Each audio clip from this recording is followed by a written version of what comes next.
October 2022, a mother in Price, Utah, watches footage from a newly installed bedroom camera. The screen shows her 31-year-old disabled daughter's room at 2:47 a.m. What she witnesses in the next 3 minutes will shatter her world forever. Rewind to 2014. A seemingly caring stepfather enters their lives. For 8 years, no one questions why Ashley's seizures are getting worse, why she's losing weight, or why she seems increasingly terrified at night. No one realizes that behind closed doors, a predator is methodically exploiting the perfect victim, a young woman trapped in her own body, unable to speak, unable to move, unable to cry for help. As investigators dig deeper, they uncover a 20-year trail of similar victims across 3 states. Women and girls whose voices were silenced, warnings ignored, red flags dismissed, until a single nanny cam footage exposed not just a predator, but an entire system that failed to protect those who needed protection most. This is the story that would spark a revolution in disability rights. This is the case that would change laws. This is the Paula Vigil story. A warning to our viewers. What you're about to watch is a true crime story involving serious crimes against a disabled person. Some viewers may find the content highly disturbing. Viewer discretion is strongly advised. Welcome to the Shadow Files crime series. Tonight's case will shake you to your core. Take a moment to hit subscribe, drop a like, and please let us know where you're watching from. And now, we begin. Price, Utah. Population 8,715. A small mining town where generations of families know each other by name, where neighbors still bring casseroles during hard times, and where secrets aren't meant to stay buried for long. Here, in a modest home on a quiet street, Paula Vigil had created a sanctuary, a space meticulously designed around her daughter Ashley's needs. Every room, every corner, every piece of medical equipment carefully placed to make life easier for a young woman who couldn't move or speak for herself. For 17 years, this home had been their fortress. Paula had devoted every waking moment to giving Ashley the best life possible, defying doctors who said her daughter wouldn't live past 11. But in October 2022, that fortress would crumble, and it would begin with something as simple as a nanny cam. The camera was meant to monitor Ashley's worsening seizures, a medical tool to help doctors understand why, after so many years of stability, her condition was suddenly deteriorating. Instead, its footage would expose a darkness that had been hiding in plain sight. The darkness that would lead investigators down a twisted path spanning 3 states, 2 decades, and multiple victims. What you're about to witness isn't just the story of one family's tragedy. It's a haunting revelation of how our justice system repeatedly fails those who need its protection most. This is a story about innocence betrayed, justice delayed, and the fight to ensure that Paula Vigil's name becomes synonymous with change. Please be advised, this story contains details of crimes against a disabled person that some viewers may find disturbing. Viewer discretion is strongly advised.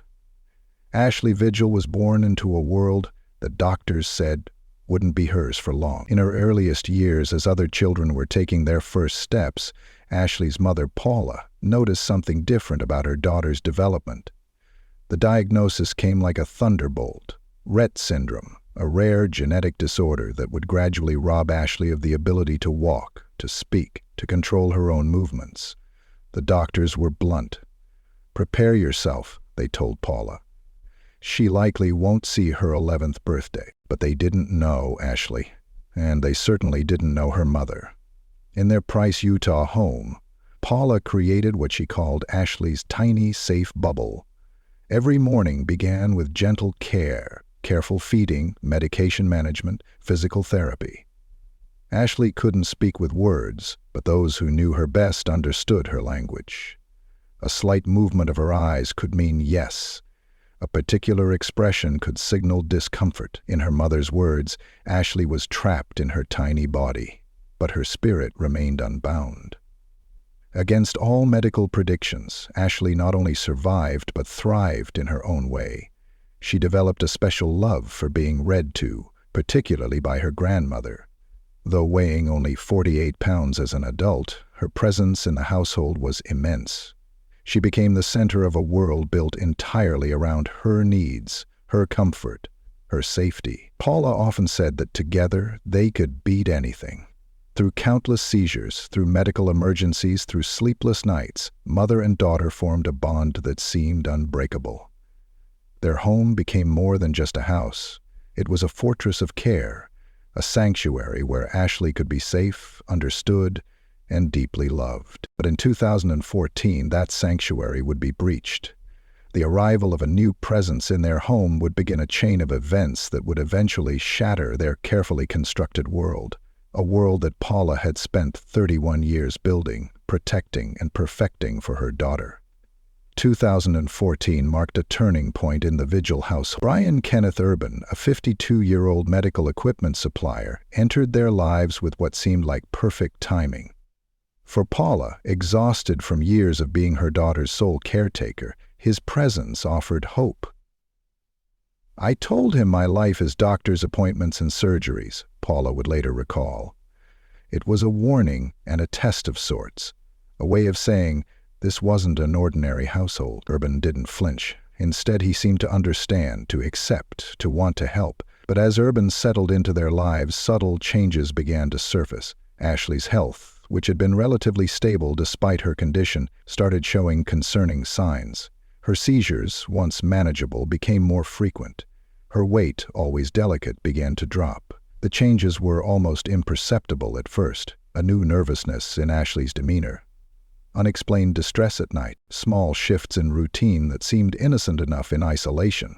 Paula, consumed with the increasing medical challenges, attributed these changes to her daughter's progressing condition.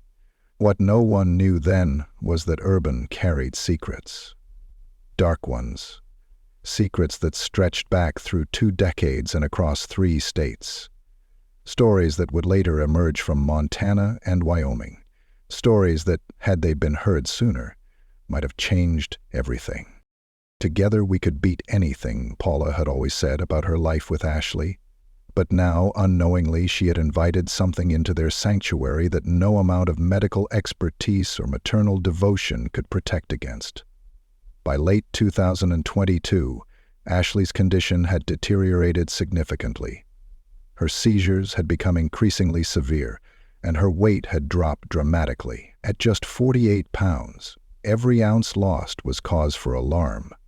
Medical professionals were puzzled by this sudden decline in a patient who had defied odds for so long.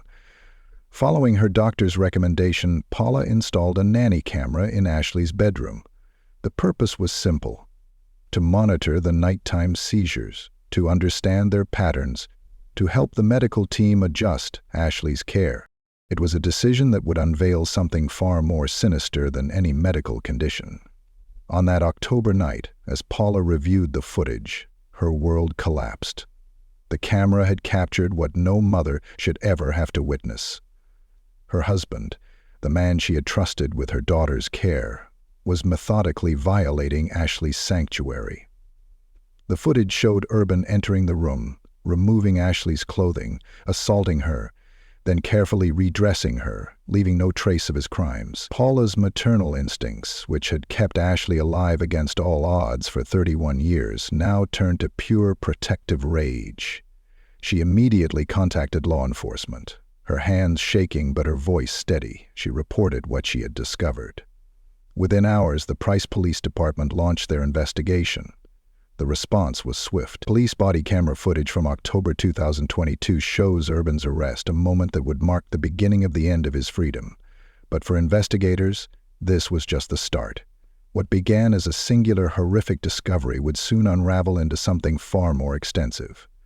When confronted with the evidence, Urban's response was as calculated as his crimes. He would later attempt to blame his actions on elevated testosterone levels and medication, claiming he was in a dreamlike state where reality felt like a dream.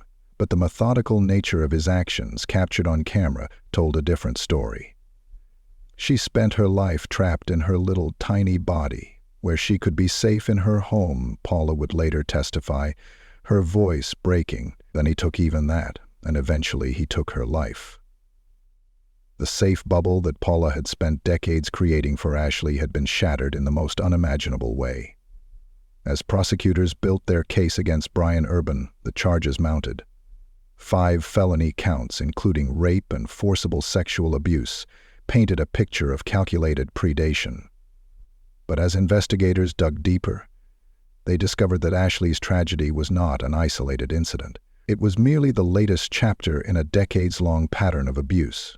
The investigation led detectives across state lines to Montana, where another family had been harboring their own horrific memories of Urban. Paula S., who had married him in the spring of 1996, came forward with a story that would send chills down investigators' spines. Her daughters, Kirsten and Alisa, had carried their own dark secrets about Urban for years. "He played all 3 of us," Kirsten would later reveal. "The impression that I had was, if it was happening to me, it wasn't happening to her. He'd be like, well, I'll hurt your mom if you say anything." It was a pattern of manipulation that Urban had perfected over decades. In Wyoming, police records showed Urban had been arrested for strangulation. He received just 3 years probation. More disturbingly, both Kirsten and Alisa had reported their abuse to Rock Springs police, Kirsten in 2014, Alisa in 2017. The cases were investigated and sent to prosecutors who declined to pursue charges. The timeline was devastating in its implications.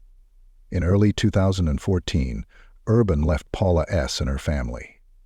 That same year, he met Paula Vigil and Ashley in Utah. While Ashley's mother saw hope in a man who claimed to understand their challenges, Urban was actually selecting his next victim, perhaps his most vulnerable yet. But the case faced an unexpected hurdle. Despite Ashley's severe disabilities, her legal status as an adult meant different sentencing guidelines would apply. There was no mandatory minimum sentence, even for crimes of this magnitude, against someone who was effectively as helpless as a child. Attorney Nathaniel Woodward would later explain the cruel irony. When a citizen of our state is raped, and their attacker found guilty, the severity of the punishment will be determined by whether the victim was an adult or a minor. However, no substantive consideration is given as to an adult victim's mental capacity. If things had been handled properly, this would have never happened to Ashley and her family, Kirsten would later say, her voice heavy with the weight of what could have been. The system had failed, not once, not twice, but repeatedly, and Ashley had paid the ultimate price. As the legal system slowly turned its wheels toward justice, Ashley's health continued to decline. The trauma inflicted upon her fragile body had taken an irreversible toll. Her seizures grew more frequent, more severe. Her already slight frame grew smaller still. On March 16, 2024, in a moment of tragic poetry, Ashley passed away in her grandmother's arms while being read to, one of the simple pleasures that had brought light to her challenging life. She was just 31 years old. Her mother, Paula, who had fought so hard to keep her alive against all odds, was now left to fight for her justice. News of Ashley's death galvanized the community. On the day of Urban's sentencing, dozens of strangers gathered outside the West Jordan 3rd District Court. They came to be Ashley's voice, to ensure that even in death, she would not be silenced. Her empty wheelchair sat among them, a powerful symbol of the void left behind. In court, Urban attempted to deflect responsibility with a calculated statement. "My testosterone levels were elevated to be extremely high in a short amount of time," he claimed, his voice steady. "I was in a dreamlike state, where reality felt like a dream." The packed courtroom sat in disgusted silence as he tried to diminish the weight of his calculated predation. But Judge Stephen Nelson saw through the excuses. In a landmark decision, he ordered Urban's 5 felony convictions to be served consecutively, 5 years to life for each of the 2 rape convictions, and 1 to 15 years for each count of forcible sexual abuse. Urban would face the maximum punishment the law allowed. "I thought I was angry before," Paula said after the sentencing, her voice raw with emotion. But now that she died, I'm so angry now. The mother who had once told Urban her life was all about doctors' appointments and surgeries was now dedicating that life to ensuring her daughter's death would not be in vain. Ashley Vigil's story could have ended in that courtroom. Instead, it sparked a movement. In the wake of her death, 3 Utah lawmakers stepped forward, committed to ensuring that no other vulnerable adult would fall through the same cracks in the justice system. The push for Ashley's Law began with a simple but powerful premise. A person's legal status as an adult should not diminish their protections when they're as vulnerable as a child. Attorney Nathaniel Woodward, who helped draft the legislation, put it plainly: we must consider an adult victim's mental capacity when determining sentencing for these heinous crimes. The community's response was immediate and overwhelming. At Urban's sentencing, Ashley's empty wheelchair sat among a sea of supporters who had never met her, but felt compelled to become her voice. They chanted in unison, "Who are we here for? Ashley!" Their message echoed through the courthouse halls, demanding change. From Montana, the family that had tried to sound the alarm about Urban years before joined the fight. They drove hundreds of miles to stand with Paula Vigil, to testify to the pattern of abuse that the system had failed to stop. Their presence sent a powerful message. This wasn't just about changing Utah's laws. It was about fixing a broken system across state lines. The ripple effects of Ashley's case began touching other aspects of disability rights. Hospitals nationwide started reviewing their security protocols for vulnerable patients. Background checks for medical equipment suppliers faced greater scrutiny. The tiny, safe bubble that Paula had created for Ashley was expanding to protect others. Today, advocates continue to rally under Ashley's name, pushing for stronger protections for disabled adults across America. Her story has become a rallying cry for change, proving that even those who cannot speak can still be heard if only we listen. In her 31 years of life, Ashley Vigil never spoke a word. Yet in death, her story echoes across courtrooms, legislative halls, and communities throughout America. Her case exposed not just one predator, but an entire system that failed to protect those who cannot protect themselves. Paula Vigil's words haunt us still. She spent her life trapped in her little tiny body, where she could be safe in her home. Then he took even that, and eventually he took her life. But through Ashley's Law, her mother's fight ensures that Ashley's life continues to protect others. The fight for justice doesn't end here. If you want to support Ashley's Law or learn more about protecting vulnerable adults in your community, visit your state's Disability Rights Coalition. For those dealing with sexual assault or abuse, the National Sexual Assault Hotline is available 24/7 at 800-656-HOPE. Ashley Vigil never had the chance to make her voice heard. But now, through her legacy, thousands of vulnerable adults might finally find their protection, their justice, their voice. Because sometimes the most powerful changes come from those who never spoke a word at all. If you enjoyed this content, join our community by subscribing and turning on notifications. Every subscriber makes it possible for us to keep creating content we're passionate about sharing with you.